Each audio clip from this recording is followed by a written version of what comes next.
Bismillahirrahmanirrahim. Assalamualaikum warahmatullahi wabarakatuh. Saudaraku sekalian, pada kesempatan kali ini kita akan mengambil sebuah iktibar daripada kisah malaikat Harut dan Marut yang diberikan nafsu oleh Allah Subhanahu wa Ta'ala. Harut dan Marut adalah dua malaikat yang pernah disebutkan di dalam Al-Quran, tepatnya surat Al-Baqarah ayat 109, yang namun tidak ada riwayat yang sahih tentang kapan sebenarnya Harut dan Marut diturunkan ke bumi. Ada sebahagian riwayat menjelaskan bahwa keduanya diturunkan setelah Nabi Sulaiman alaihissalam, dan sebahagian yang lain menjelaskan keduanya diturunkan setelah Nabi Idris alaihissalam. Al-Kisah berawal dari sindiran malaikat terhadap anak cucu Adam yang terlibat di dalam segala kemaksiatan, mulai dari kufur terhadap Allah Subhanahu wa Ta'ala, perzinaan, minum khamar, hingga kasus pembunuhan dan lain sebagainya.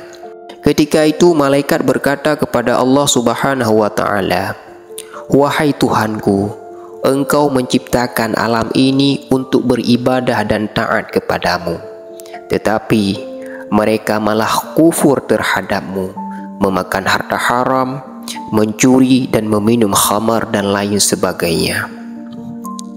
Lalu Allah Subhanahu wa Ta'ala pun menjawab, "Seandainya kalian di posisi mereka, mungkin kalian pun juga akan melakukan hal yang sama." Lalu para malaikat pun menjawab, "Maha suci Engkau wahai Tuhan sekalian alam." Dalam riwayat yang lain, malaikat menjawab, Tidak sepantasnya bagi kami untuk melakukannya, wahai Tuhan kami."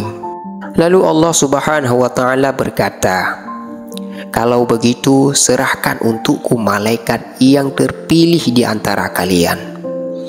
Lalu mereka pun menunjukkan malaikat Harut dan Marut kepada Allah Subhanahu wa Ta'ala.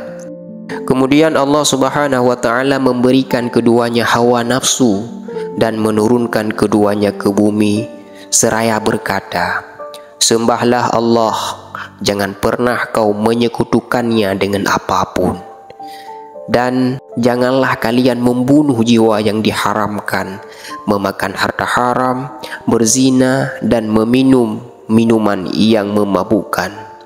Sesungguhnya kalian mendengar perintahku tanpa penghalang, sedangkan mereka itu manusia mengenalnya melalui utusan, yaitu para nabi."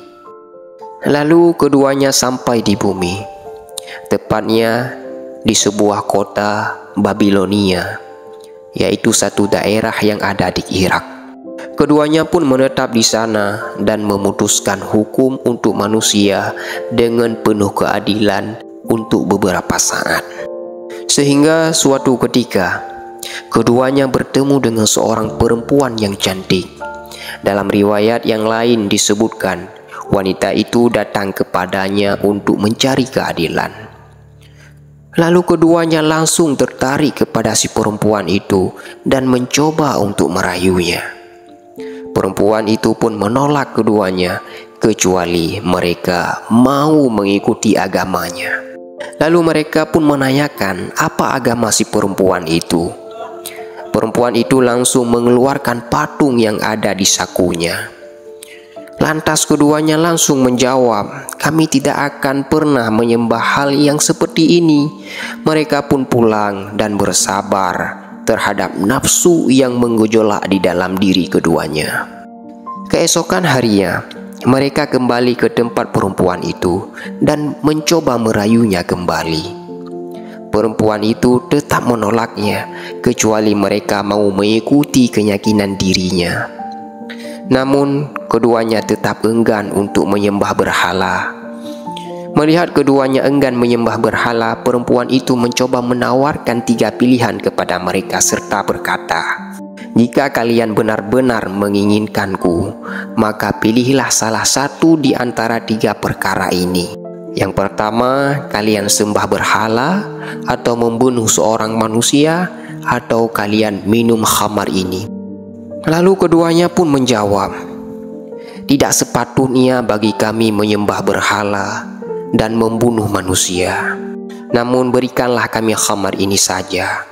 Lalu perempuan itu pun menyerahkannya. Setelah meminumnya, keduanya tenggelam tak sadarkan diri, sehingga keduanya pun melakukan hubungan dengan si perempuan itu. Tiba-tiba lewatlah seorang lelaki dan melihat keduanya sedang melakukan hal yang tidak biasa. Karena takut laki-laki itu membocorkannya kepada manusia yang lain, lalu keduanya pun membunuh si lelaki itu. Saat keduanya sadar, mereka tahu bahwa dirinya telah berdosa dan melanggar perjanjian dengan Allah Subhanahu wa Ta'ala. Keduanya pun berencana kembali terbang ke langit, tetapi mereka tidak sanggup melakukannya. Dan saat itu pula Allah Subhanahu wa Ta'ala membuka segala hijab, hingga semua malaikat melihat Harut dan Marut melakukan perbuatan dosa itu.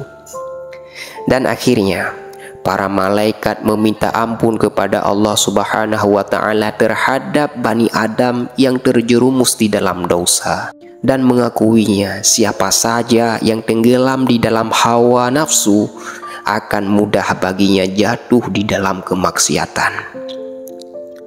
Dalam satu riwayat disebutkan, setelah mereka sadar, Allah Subhanahu wa Ta'ala menawarkan kepada keduanya, apakah kalian memilih azab di dunia atau azab di akhirat? Lalu keduanya pun menjawab, azab di dunia ada batasnya, sedangkan azab di akhirat mungkin itu selama-lamanya, dan itu pasti. Lalu sehingga keduanya memilih azab di dunia, maka sejak saat itu keduanya digantung di daerah Babilonia di dalam kondisi kepala ke bawah. Di dalam riwayat yang lain, keduanya digantungkan di langit yang tinggi.